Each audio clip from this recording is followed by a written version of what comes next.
Hello everyone! Welcome back to my Lola Glo.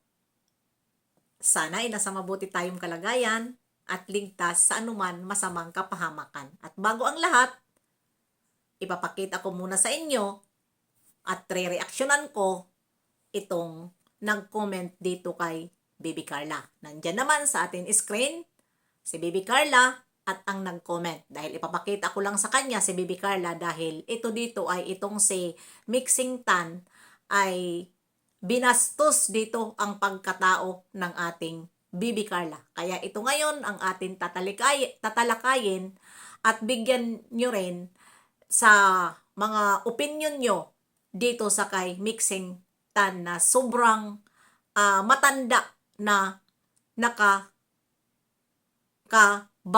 sa kanyang pagkatao.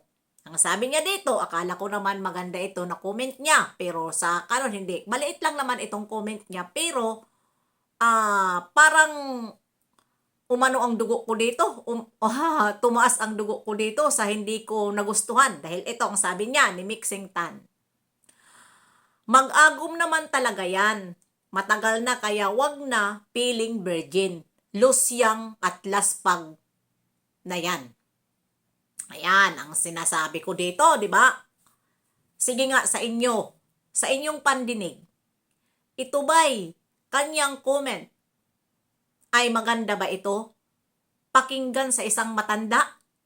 Hindi ko siya itinamnel at andyan ang ating Baby Carla, nakablurred. Dahil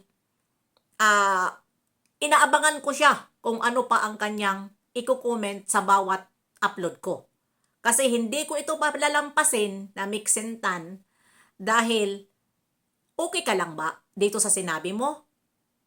Na hinusgahan mo si Baby Carla na piling virgin?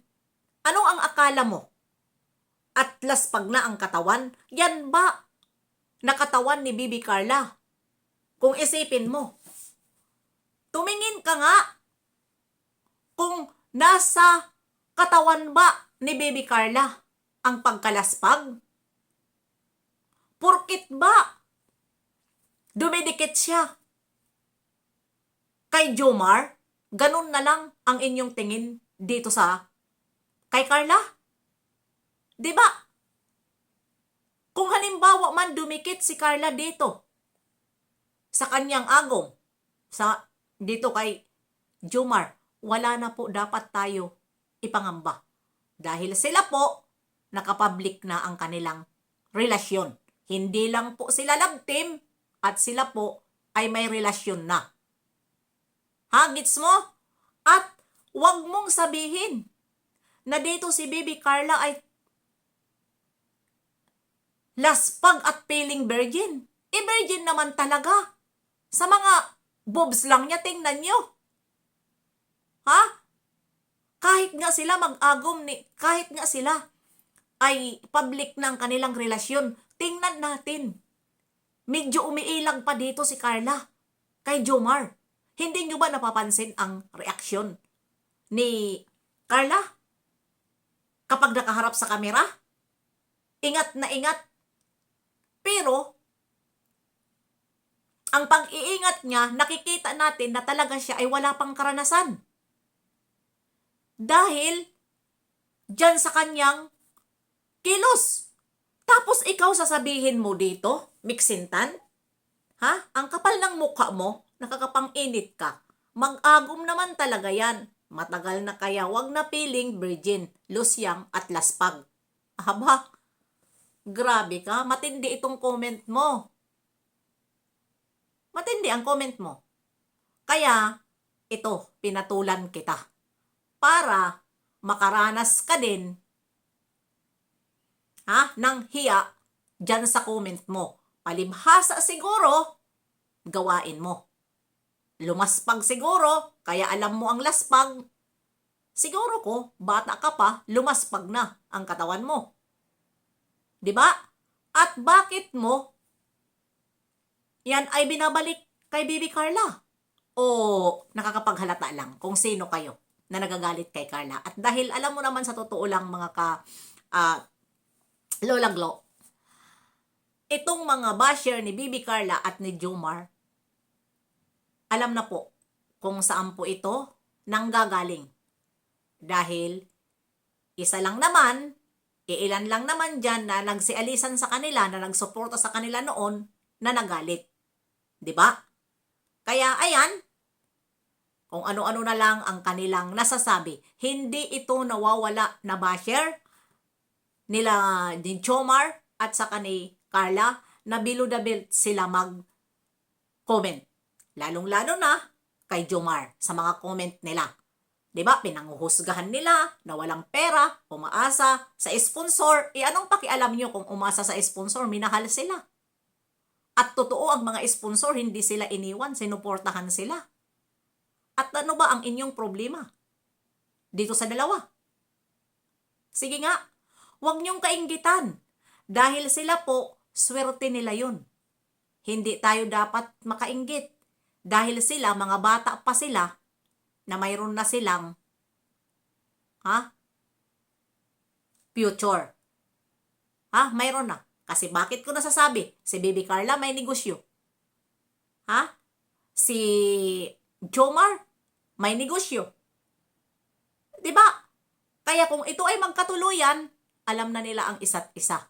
Dahil bata pa sila, marunong na sila humawak kung paano sila hindi maghirap. Kaya wag po nating kaingitan at wag po tayo magsalita ng below the belt. At hindi nyo si Bibi Carla pinakain. Siya po, inalagaan ng kanyang magulang mula sa bata hanggang sa ngayon ay hindi siya binastos ng kanyang mga magulang at hindi po siya para ipakita sa social media na paghusgahan. Pero wala tayong magagawa dahil ang social media talaga ay ganun. Kung ano-ano na lang ang masasabi, lalo na doon sa mga taong insecure. 'Di ba? Insecure kayo. Kayo ang gumawa. Ito, 100%. 100% alam ko kung sino ang totoong kalaban ni Bibi Carla at basher.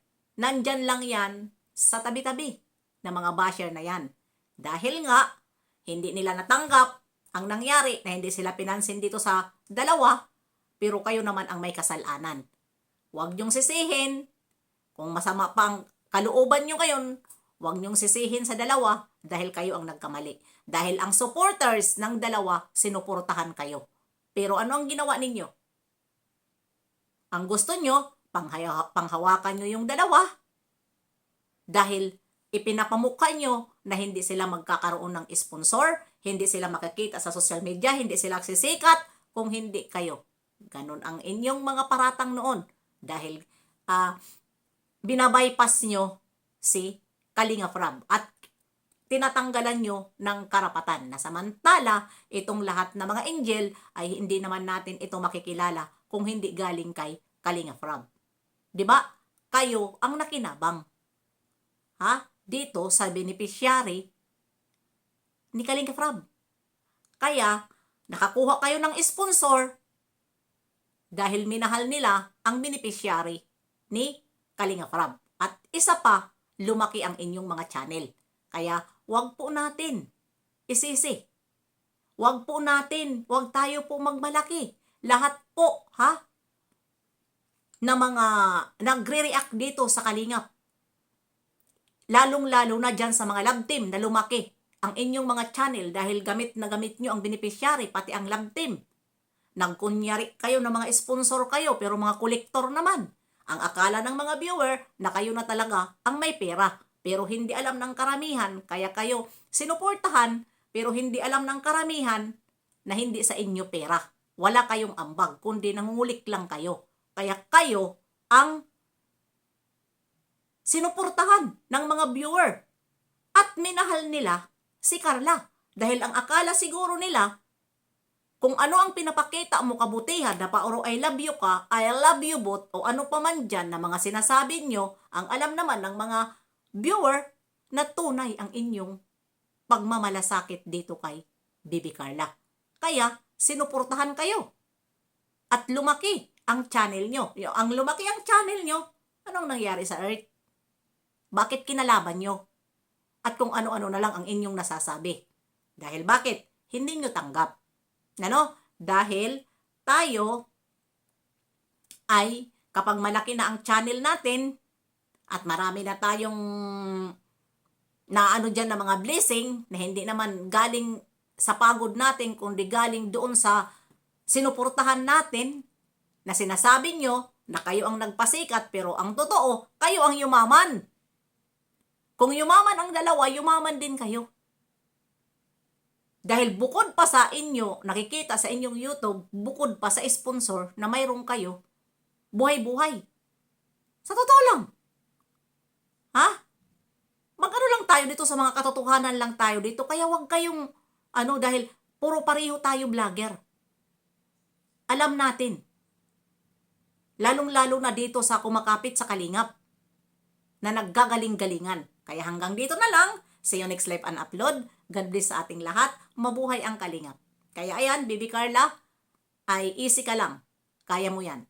Mga basher, inggit na lang sila. Dahil yung sinasabi nilang lusyang, wala sa katawan mo. Kaya sobrang insecure ito si Mixing Tan. Ha? Hoy, hitsura mo. Mixing Tan. Kapal ng mukha mo.